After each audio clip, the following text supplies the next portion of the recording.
What's up, everybody, and welcome to the Pop Out Podcast. I'm your boy Oya65. Uh, Today is a special day. Today we're going to be talking about choices and consequences of the heart. This is something that I should have been did, but it's not easy to go back when you've dealt with so much trauma and so much pain. It's hard to go back and relive that, but God is using me to help someone else. God has chose me to be a vessel of light in the dark places that I come from.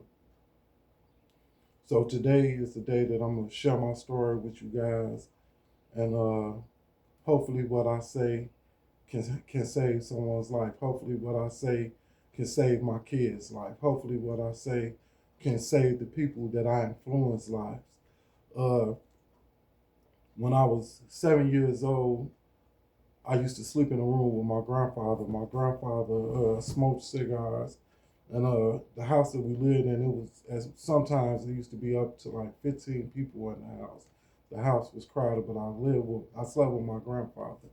My cousin Squeaky, he was a Black Stone, and they asked him to pull a name out of the hat, and the name that he pulled out of the hat was somebody that he was cool with.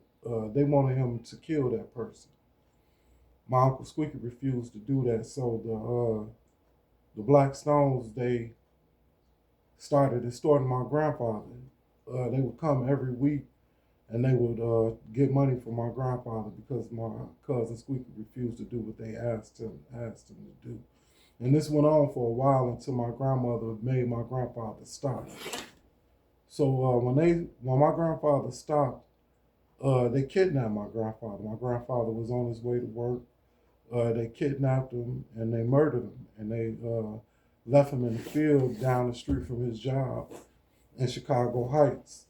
My grandfather was missing for months until we was able to find him. My grandmother hired a psychic, and the psychic told my grandmother what area that that my grandfather's body was in. And when they found him, they was able to identify him because he had a picture of me in his wallet. When I was 11 years old, I was with my uncle. He had came and picked me up from the park. It was a Sunday morning.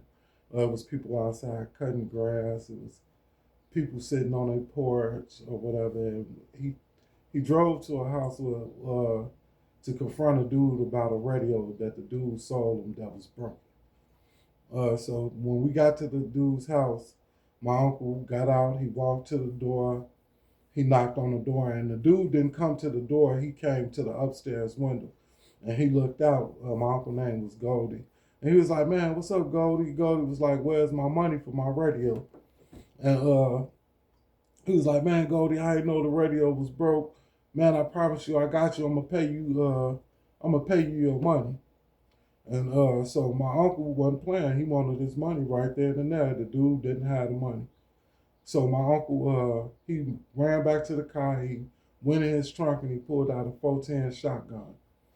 He came back to the house. He shot the door off the hinges, and the dude ran out out the back door of his house. My uncle came back to the house, and he had a standoff with the Markham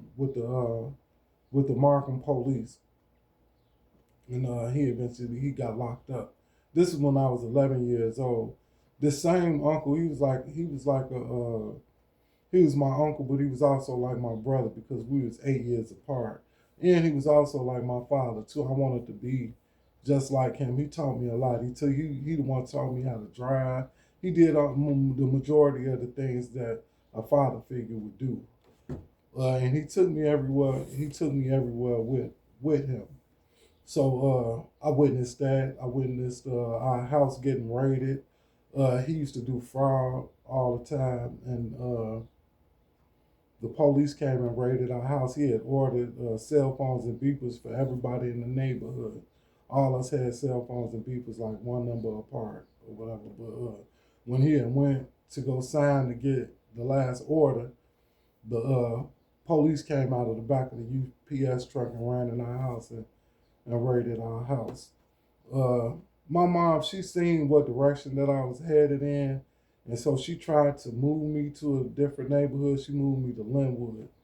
And Linwood was predominantly white. It was a very good neighborhood. I learned a lot in Linwood. I had good friends in Linwood, but it wasn't like the friends that I had in Markham that I had grew up with. And I felt kind of out of place. And so I used to always go back to Markham. I stayed there for a few years until my Uncle Raji cut a guy with a box cutter that I was into it with in high school. And I got expelled. So when I got expelled, I I went back to Markham, and then I started going to Thornwood. And it wasn't too long before I started getting in trouble there. Uh, Another one of my friends, he had the keys to all of the lockers. And so we was stealing coats out of the lockers. We was stealing purses out of the lockers. The janitor had left the keys in the locker, so it was the master key. And so we was stealing it, and I got caught doing that because one of the coats I let someone wear, and they wore it back to school. And when they got caught with the coat, they told on me. So I got suspended, and actually I got kicked out of the district. The district had to pay a lot of money because we had passed the key around to like two other schools, Thornton and Thornbridge. So it was stuff getting stolen out of three schools, and they was forced to have to change the locks, and it cost them a lot of money. So I got expelled out of the district, and then from there, I just started being in the streets. And I got to go back to my uncle because I missed a part. My uncle used to take me down to the fort every Friday if I didn't have school. This is where they had they services at. And so we would get on the bus, and we would ride all the way down to 39th and Drexel. I wanted to be like him. He was a Black Stone. I wanted to be a Black Stone, and so I was a Black Stone for a couple of years until my freshman year, until I started hanging with some guys, and all of them was GDs. And so then I wanted to become a GD. I had attended their meetings. We used to go to Jeffrey Manor. One of my friends' brother, he was from Jeffrey Manor, so I would go there with him, and we would go to their meetings. And then another friend I had, he was from 63rd and University, so I would go out there to their meetings, and that's when I really got involved.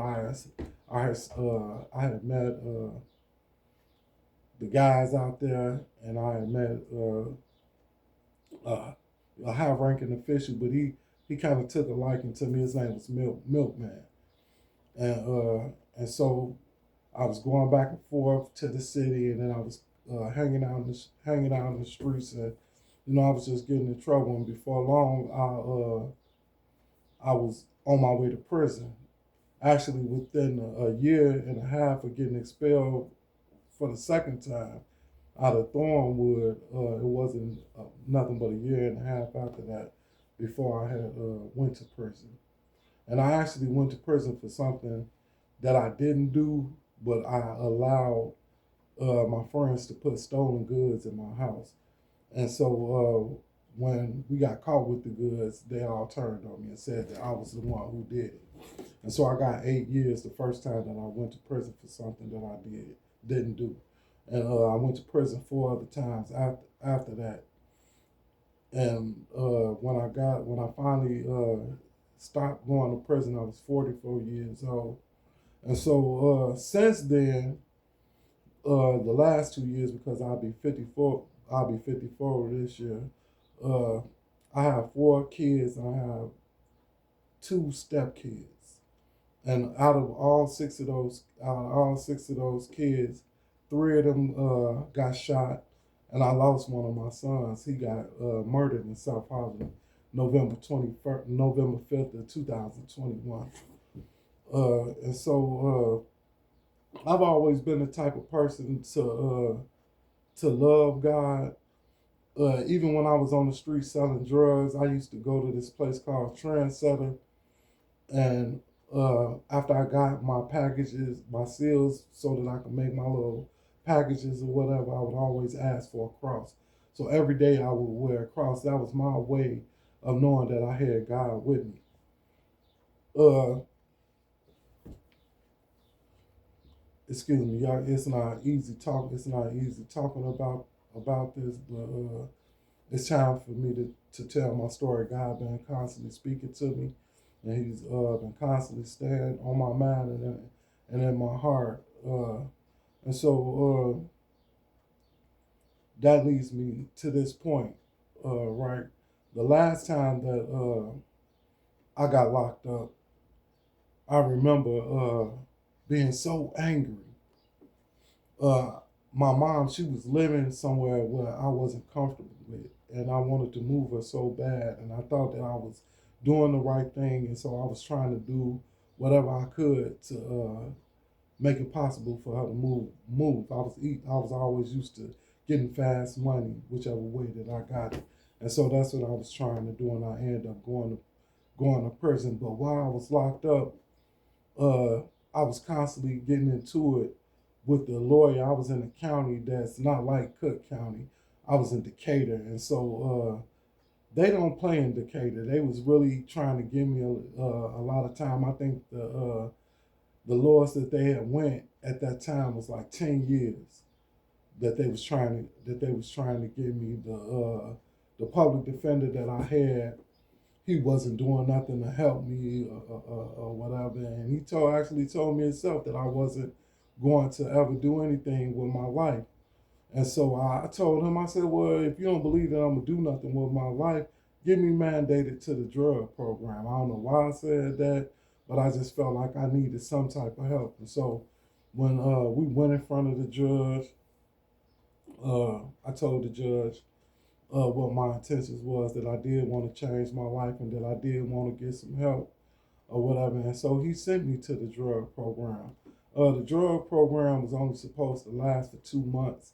I ended up staying there for 2 years just because I was interested in the information, and I was interested in becoming a better person. And there was a lot of things that I learned in that program that helped me once I returned home. Uh, since all of these things have been happening, it's like God has been speaking to me on speed dial. Uh, it gets so hectic at times. It's like it's scary. I would I would get so emotional. I would burst out in tears just out of nowhere, and it would happen in different places. I could be in the car. I could wherever it was. It was just like God was constantly speaking to me. I always studied the Bible. A lot of people don't know that about me either. That I do have certificates where I studied the Bible. Every time that I got locked up, I always tried to do something to better myself. I always went to school. I always read the Bible. I always was trying to figure out different ways to think other than what I was thinking, because I didn't want to continue to make the same mistake, and I didn't want to feel how I was constantly feeling. I know a lot of y'all feel the same way. I know a lot of y'all did stuff that y'all wish y'all didn't. I know a lot of y'all seen stuff that y'all wish didn't happen. And so one of the things that God revealed to me, it's in Romans chapter 7, where he talks about wanting to do something but can't. He said, that which what I want to do, I can't do, and that which I don't want to do is what I do. And basically what it is, it's the battle of the flesh want one thing and your spirit want another thing, right? And so it's always constantly a war. And the only way that that can be fixed is that old person has to die. And you have to humble yourself in order for God to create something new in you. And so that's what's been going on. That's what's been going on with me. A lot of changes happened with me. A lot of people that I used to be around, I thought that they abandoned me. No, it wasn't that they abandoned me. It was that God was removing them out of my life so that He can continue to do what he needed to do within me. A lot of things that happened I thought was meant for bad, but ended up being for good. God changed my life. Anybody that uh, know me in the streets, they know how I am. Anywhere past 127, all the way to Kankakee, I had jurisdiction over that area, right, for a long time. And so I'm very well known in the streets, and the people who in the streets could tell you a lot of stories about me. I'm not like how these youngsters are now, where they have to wear a mask and do all of that stuff. No, I was the biggest dude. I didn't wear a mask, and I didn't care if something happened. I didn't care where it happened at or when it happened. I was gonna stand on whatever business needed to be taken care of.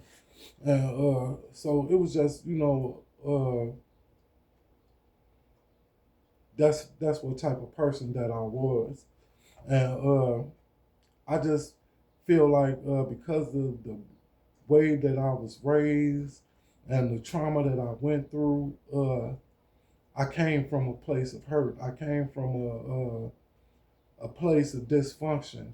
I came where toxicity was normal, right? It's easy for stuff to look okay when everybody doing it, right?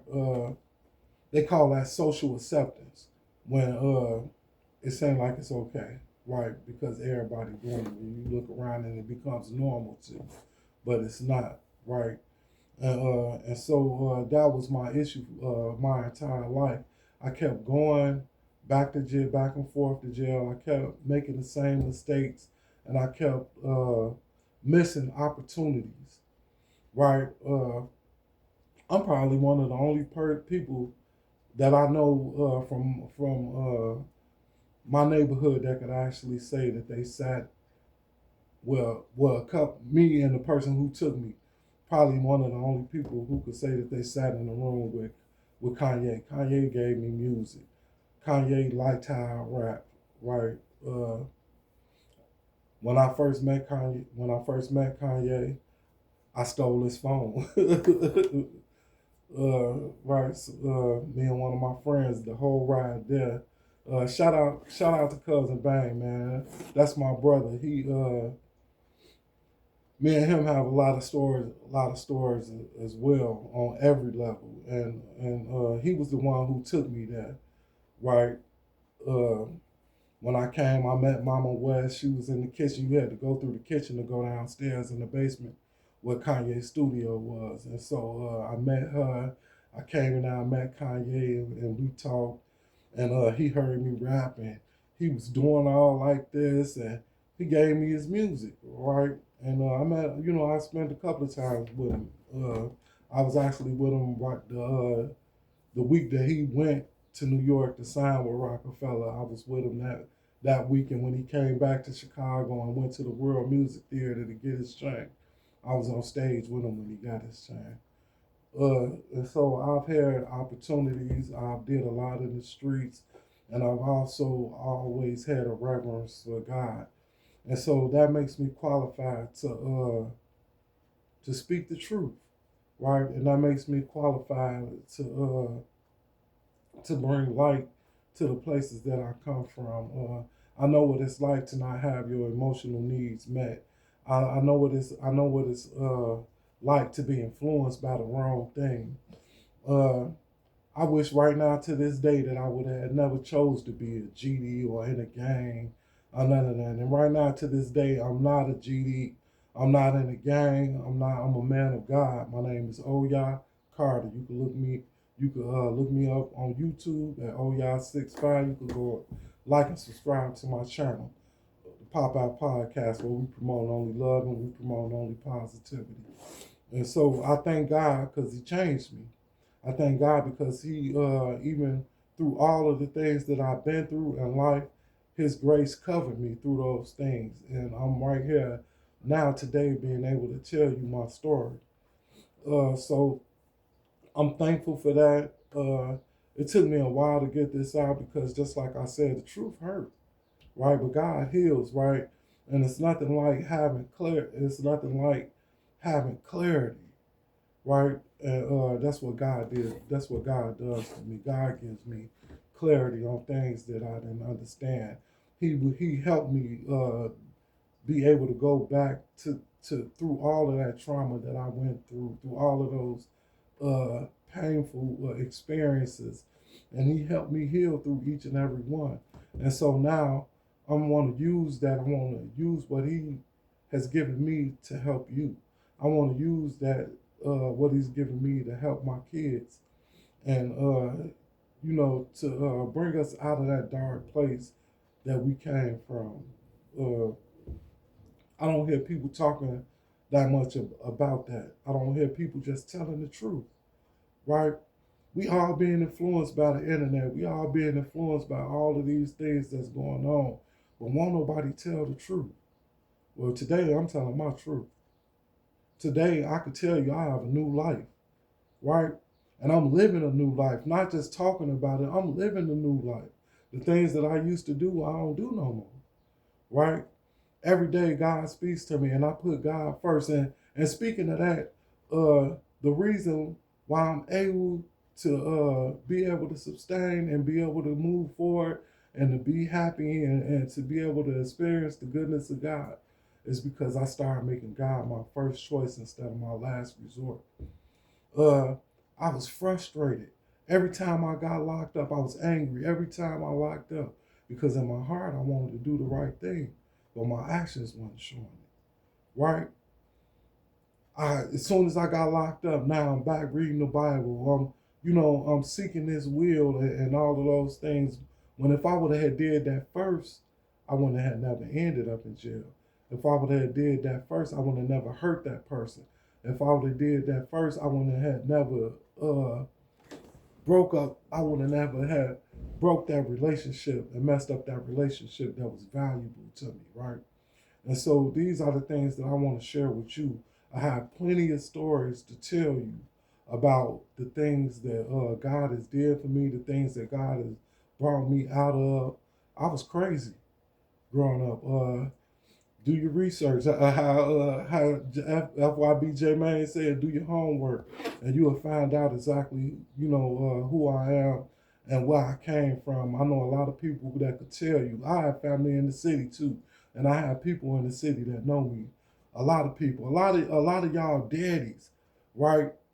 I be seeing this drill. My son Monty, he the one who introduced me to the drill era and was showing me exactly what was going on with the drill area. And I noticed that a lot of the guys that was in the drill area, they daddy was my friends. Y'all call him Big Law, but we used to call him Lil Lars, right? That was my friend, right? Fido, uh, Melly, 051 Melly stepdad. So some of y'all might not know who that is, but I'm just saying it for the people that know who that is. Fido was his stepdad. That was my friend, right? I know about everything that happened with them. Melly was just like his daddy. They wanted to be renegades and all that kind of stuff, but they came from that type of environment. When you come from different places like that, when you come from the projects and all of the hardship that people have to go through like that, and you're not getting your emotional needs met, and you have to deal with that type of pain on a daily basis, and you always in survival mode, and all of those things, you make decisions, and all of your actions come from that place. All of your actions come from a bad place. All of your actions come from a hurtful place. All of your actions come from a place of lack of affection, lack of attention. If you never receive those things, you're not going to be willing to give them. And so that's what's going on right now. Nobody cares about nothing, and then the internet is completely separated the intimacy of getting to know somebody and being connected. We're not even connected no more. We can't even we can't even we can't even feel the person's emotion that they're trying to express through a text, right? Because we're not talking, we texting, right? And so we're missing out on all of the things that we need in order to sustain, in order to bring love, in order to understand and to feel and to communicate the right way with each other how we should. I thank God that He has given me the strength to talk about these things. I thank God that He's given me the ability to be able to be an example and a model for the people that I influence. I used to brag about how I was in the streets. Now I just want to brag about what that God did for me, what I couldn't do for myself, right? Uh, and so I think that it's a lot of people out there that's just like me. I believe that everybody need to hear that. Everybody need to know that that hurt can be healed. Everybody need to know that love do exist. People just they focus so much, and I'm gonna say this too. Money is not the problem, right? It's the character of the person, right? With the money, that's the problem, right? And so we focus so much on what's going on the outside. We have to worry about what's going on the inside, right? Uh, when you in an environment where you constantly under pressure and you constantly being influenced by all of the wrong things, it's kind of hard to kind of have some type of moral compass, right? But with God, you God is the truth and the light, and whoever follows Him, you're not gonna perish. You're gonna be able to live, and not only are you gonna live, you're gonna have everlasting life. And so I want to encourage people to do that. Make God your first choice, not your last resort. Don't let the anger and the frustration and the bitterness in your heart cause you not to be able to love, because that's what it is. Ain't nobody gonna say that. Hurt people hurt people. And that's what's going on, and that's what happened with me. But God changed me. God delivered me. God brought me to a different place.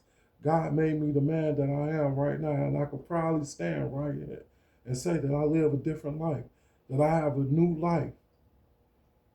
Right? Uh, it's a it's a it's a it's a scripture in the Bible. It's in Isaiah 61, where it says the Spirit of God is on me. God chose me, right, to bring the news to those that's in bondage. How many people are in bondage with addiction and afflicted and all of the things that they're going through, right? God chose me to set the prisoner free. How many people have those chains on them that they can't break, right? God using me for that. And so I ask you guys to pray for me. I ask you guys to tune in to the channel, comment. Let's talk about it. Let's promote positivity. Let's promote productivity. Let's promote love. People say, how can you change something that's so big, right? How can you change the culture of things? Start a new one. That's how you change it. You start a better culture, right? We could create our own culture. Let's go back to the way things was, and this is why I want to give a shout out to the people who helped change my life. I want to give a shout out to my grandma's best friend, Miss Walker. She raised me. She used to take me to church every Sunday. I want to shout out to my godmother across the street, Miss Anderson, rest in peace, who took me to church. She raised me and she made sure that it was instilled in me. I want to thank my grandmother. I want to thank my auntie Cheney, Miss Clark, all of the people who, regardless of whatever I was going through, still put a good word in my ear. One of my closest friends, my brother Janai. Janai grew up on the streets like me. He a minister now. He changed his life. God delivered him from anything. I remember he came to my house and he was like, man, you know what happened to me? He said, I had got arrested. They had me locked up in the hospital, they cuffed to the bed. He said some type of way I got out the cuff and I got up out of I got up out of there, right? But then after that, he ended up not turning himself in or whatever, but he ended up changing his life, right? And so when he changed his life, he went back to pay for what he had did. And do you know when he went back, he didn't even have no warrant? That show you what God do for you.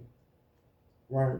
God is an amazing God. And listen, for those who uh, don't believe in God or Christianity or whatever, I'm not trying to influence you. I'm just telling you what He did for me and how He changed my life, right? I'm not one of them. I don't try to critique nobody or judge nobody for their beliefs or none of that. I'm just telling you what God did for me. Before I leave, I want to sing a song to y'all. It's a song that I wrote. I've never sung this song out in public to nobody, but I'm gonna do it today. And then after that, I'm gonna close this. And then this is just part one of Choices and Consequences of the Heart. It's gonna be a part two, and then the next podcast is gonna be You Better Believe It, because whatever you believe in your heart, the Bible says, whatever the man believeth in his heart, so is he.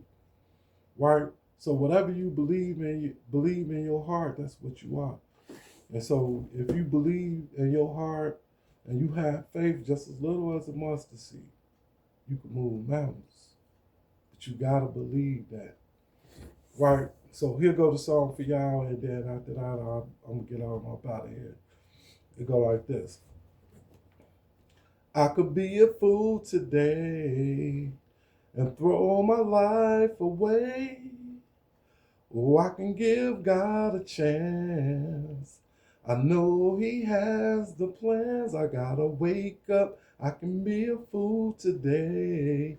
Wake up and throw my life away. I gotta wake up. Oh, I can give God a chance.